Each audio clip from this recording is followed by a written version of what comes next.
సామాన్య ప్రజలు మధ్యతరగతి వారు హాస్పిటల్స్ను దేవాలయంగా, డాక్టర్లను దేవుళ్లుగా భావిస్తారు. ప్రస్తుత తరుణంలో వైద్యం అంటే భారీ వ్యాపారంగా మారిపోవడంతో కొందరు డాక్టర్లు పేదల ప్రాణాలతో చెలగాటమాడుతున్నారు. శవాలతో వ్యాపారం చేస్తూ మరణం తర్వాత మనిషికి గౌరవం దక్కకుండా అనాథ శవాల అంత్యక్రియలకు మంగళం పాడుతున్నారు. సమాజ విలువలను తుంగలోకి తొక్కి బందరు సర్వజన ఆసుపత్రిలో మృతదేహాలను సరుకులుగా మార్చి కొందరు వ్యాపారం చేస్తున్నారు. వీరితో ఆసుపత్రిలోని కొంతమంది సిబ్బంది చేతులు కలపడంతో ఈ దందా కొనసాగుతుంది. ఎవరి ఆశీస్సులతో అమానుష వ్యాపారం కొనసాగుతుందనేది రాజ్కోట రహస్యమే. ప్రస్తుతం కృష్ణా జిల్లా కేంద్రం మచిలీపట్నంలోని ప్రభుత్వ సర్వజన ఆసుపత్రిలో శవ మాఫియా రాజ్యమేలుతుంది. డెడ్ బాడీలతో డీల్ కుదుర్చుకొని వ్యాపారం చేస్తున్నారు. ఈ శక్తులతో ఆసుపత్రిలో కొందరు ఉద్యోగులు చేతులు కలపడంతో వీరి పని సులువవుతుంది.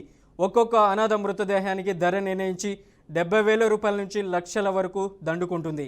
మార్చూరులోని అనాథ శవాలను మాయం చేసి ఎవరికి అనుమానం రాకుండా కొంతకాలంగా సుమారు 34 మృతదేహాలను విక్రయించినట్లు ఆరోపణలు వినిపిస్తున్నాయి. ఇంత జరుగుతున్నా ఉన్నతాధికారులు చూసి చూడనట్లు వ్యవహరిస్తుండడం పలు విమర్శలకు తావిస్తుంది.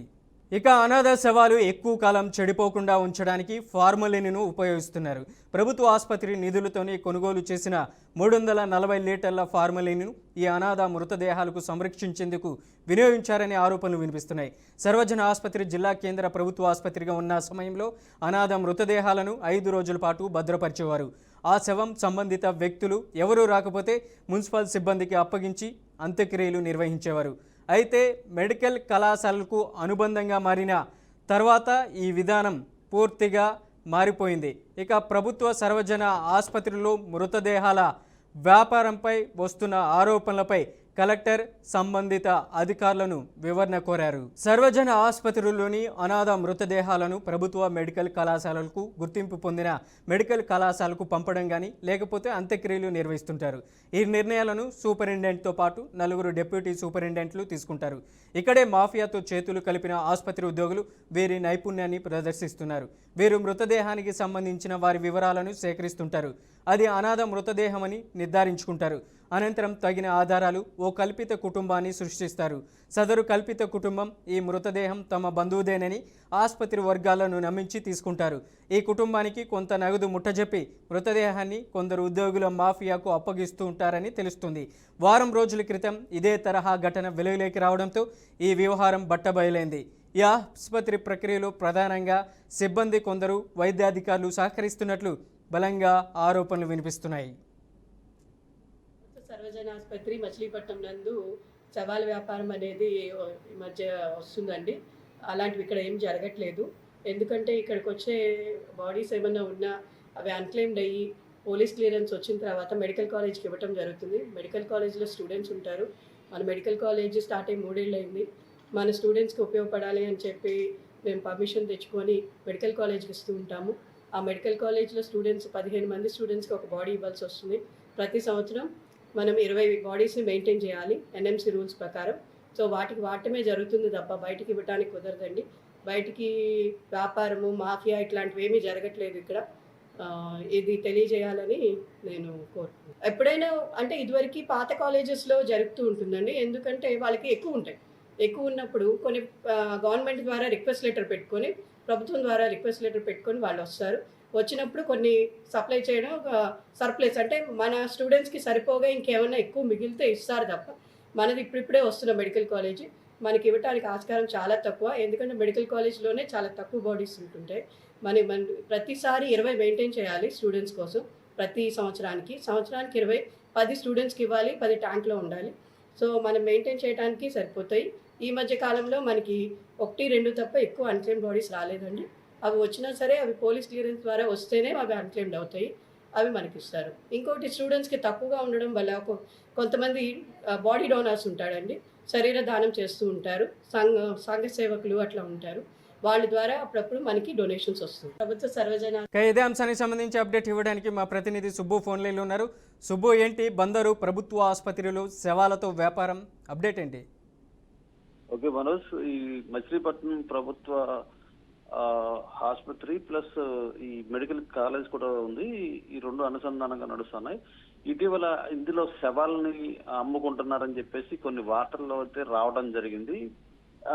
ఇటీవల ఒక మృతదేహాన్ని ఆ, ఆ మృతదేహానికి సంబంధం లేని కొంతమంది బంధువులు అంటూ వచ్చి దాన్ని క్లైమ్ చేసుకుని దాన్ని తీసుకువెళ్ళిన నేపథ్యంలో ఇది ఎంత ఫాల్స్ అని తెలియటంతో దీనిపైన కలెక్టర్ ఉన్నతాధికారులని వివరణ కోసం ఆదేశించడం, విచారణ కోసం ఆదేశించడం జరిగింది. అయితే ఈ నేపథ్యంలోనే కొన్ని కథనాలు వెలువడటం జరిగింది.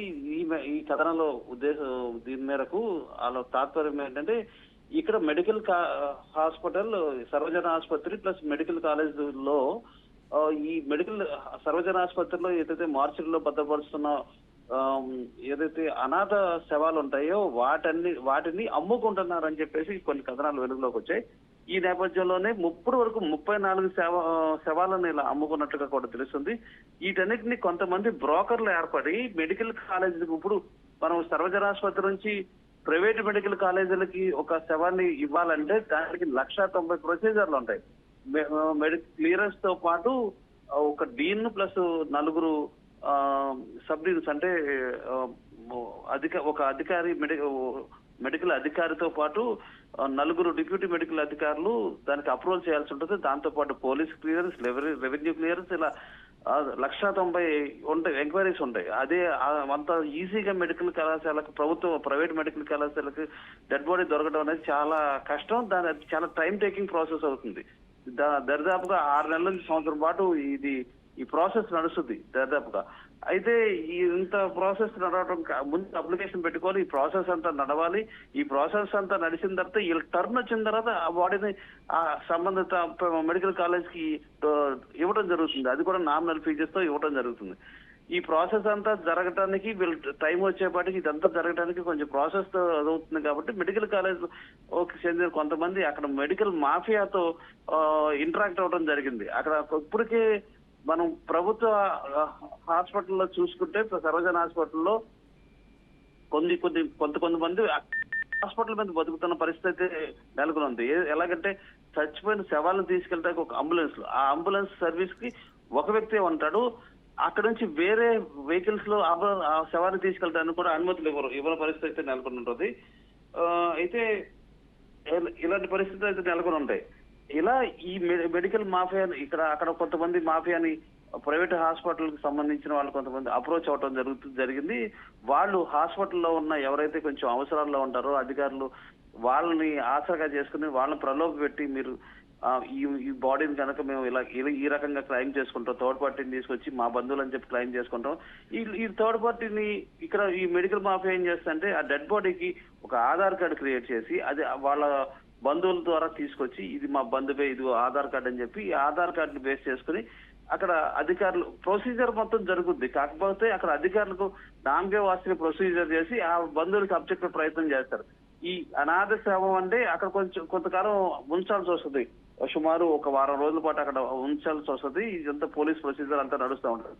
ఈ ప్రొసీజర్ అంతా పక్కదారి పట్టించి మెడికల్ మాఫియా ప్లస్ లోకల్లో ఉన్న అధికారులు వీళ్ళంతా కలిసి దీనంతా ఒక డైవర్షన్ తీసుకొచ్చి ఒక బాడీని 70,000 నుంచి ₹1,00,000 వరకు కూడా మెడికల్ కాలేజెస్ కి అమ్ముకుంటున్నట్టుగా కూడా తెలిసింది. దీనంతటి పైన కూడా ఉన్నతాధికారులు విచారణ చేయాలని చెప్పేసి కూడా డిమాండ్లు వినిపిస్తున్నాయి. ఆ మొత్తంగా చూసుకుంటే ఈ వ్యవహారం ఇక్కడ మనం డీన్ ఉన్నారు, ఆవిడైతే కనుక సూపరింటెండెంట్ ఎవరైతే ఉన్నారో ఆవిడ ఇక్కడ ఏం జరగట్లేదు అని చెప్పుకొస్తున్నారు. కాకపోతే ఈ ఏడాదిలో 340 లీటర్ల ఫార్మలిన్ ప్రధానంగా సుబ్బు అక్కడ ఉన్నటువంటి ఎవరైతే ప్రభుత్వ హాస్పిటల్కి సంబంధించినటువంటి సిబ్బంది అక్కడ ఉన్నటువంటి వైద్యాధికారులతో కుమ్మక్కై ప్రధానంగా ఈ వ్యవహారం అంతా, ఈ తతంగం అంతా నడుపుతున్నారనే ఆరోపణలు ఉన్నాయి. మరి సూపరింటెండెంట్ ఆశాలత గారు ఏమైనా స్పందించారా, ఏమైనా చెప్పారా ఈ విషయం మీద? ఈ కథనాలు వెలువడిన వెంటనే ఆశాలత గారు మీడియా ముందుకు రావడం జరిగింది. మీడియా ముందుకు వచ్చి ఇక్కడ అలాంటి జరిగే పాసిబిలిటీస్ లేవు, ఇక్కడ మాకే కొన్ని శవాలు అవసరం అవుతాయి, ఇది 20 డెడ్ బాడీస్ వరకు మాకు అవసరం అవుతాయి, ఇక్కడ నుంచి వెళ్ళే అవకాశం లేదని చెప్తున్నారు. అయితే ఆశాలత గారికి తెలిసింది ఎంతవరకు తెలుసో కానీ, అంటే వాళ్ళ ఈ అధికారులందరూ ఆవిడ డైవర్ట్ చేసి ఉండొచ్చు. ఎందుకంటే వీళ్ళు అనాథ ప్రాంతాన్ని చెప్పి తీసుకెళ్ళలేదు, మా బంధువులు చనిపోయిందని చెప్పేసి వాళ్ళకు ఒక ఫేక్ ఐడెంటిటీ క్రియేట్ చేసి ఐడెంటిటీ ద్వారా అక్కడ ఉన్న అధికారులు కొంతమందిని ప్రలోభ పెట్టి వాళ్ళకి మామూలు ఇస్తా, వాళ్ళకి వచ్చిన దానిలో షేర్ ఇస్తా, ఈ శవాన్ని అమ్మిన దానిలో షేర్ ఇస్తా, వాళ్ళందరినీ అధికారులందరినీ ఈ మెడికల్ మాఫియా వశపరుచుకుని ఈ మెడికల్ కాలేజెస్ డీల్ కుదుర్చుకుని ఈ తతంగం అంతా నడుస్తుంది. ఆవిడ దాకా ఎంతవరకు వెళ్ళిందో, లేకపోతే హాస్పిటల్ పరువు పోతుందని ఆవిడ అలా చెప్పుండొచ్చో, ఆవిడ నేపథ్యంలో ఆధ్వర్యంలో నడుస్తున్న హాస్పిటల్ పరువు పోతుందని చెప్పుండొచ్చో, లేకపోతే ఉన్నతాధికారులు ప్రజల వల్ల అలా చెప్పుండొచ్చో తెలియదు. కానీ వాస్తవానికి అయితే అక్కడ మెడికల్ మాఫియా నడుస్తుందని చాలా స్పష్టంగా తెలుస్తుంది. ఎందుకంటే రీసెంట్ గా జరిగిన ఒక డెడ్ బాడీని తీసుకెళ్లే ప్రొసీజర్ అంతా ఫేక్ ప్రొసీజర్ నడిచిందని చెప్పేసి కూడా స్పష్టంగా తెలిసింది. ఈ నేపథ్యంలోనే కొంతమంది విలేకరులు దాని గురించి పరిశోధన చేసిన నేపథ్యంలో 34 శవాల వరకు అమ్ముకున్నారు అని చెప్పి కొంత ప్రాథమిక సమాచారం తెలిసింది. ఈ సమాచారాన్ని ఇంకా ఉన్నతాధికారులు దాన్ని బేస్ చేసుకుని ఇంకా ఎంక్వైరీ చేస్తే అసలు నిజాలు బయటకు వచ్చే అవకాశం ఉంది. అంతేగాని ప్రభుత్వం పరుగు పోతుంది, హాస్పిటల్ పరుగు పోతుంది అని చెప్పేసి దీనంతా ఏం జరగలేదని కొట్టేసే ప్రయత్నం అయితే చేయడం ఆ సమాజానికి హితం కాదని చెప్పేసి కూడా చాలా మంది చెప్తా ఉన్న పరిస్థితి ఏర్పడుతుంది. చనిపోయిన తర్వాత శ్రాద్ధకర్మలు చేస్తే ఆత్మ శాంతిస్తుందని చెప్పి హిందూ సంప్రదాయాల్లో కొన్ని వాదనలు అయితే ఉన్నాయి. దానికి కూడా దాన్ని కూడా తూట్లు పొడిచి మత విశ్వాసాలను కూడా తూట్లు పొడిచి శవాలను కూడా అమ్ముకునేది అనేది చాలా నీచమైన సంస్కృతి అనేది చెప్పేసి కూడా చాలా విమర్శలు అయితే వస్తున్న నేపథ్యం చోటు చేసుకుంటుంది. ఈ నేపథ్యంలో ప్రభుత్వం దీని మీద ఎంక్వైరీ వేసి ఉన్నతాధికారులు ఎంక్వైరీ వేసి దీనిలో ఎవరైతే ఇన్వాల్వ్మెంట్ ఉందో వాళ్ళందరినీ కఠినంగా శిక్షిస్తే తప్పితే ఇలాంటివి జరగకుండా ఉంటాయని చెప్పేసి కూడా అభిప్రాయాలు వ్యక్తం అవుతున్నాయి.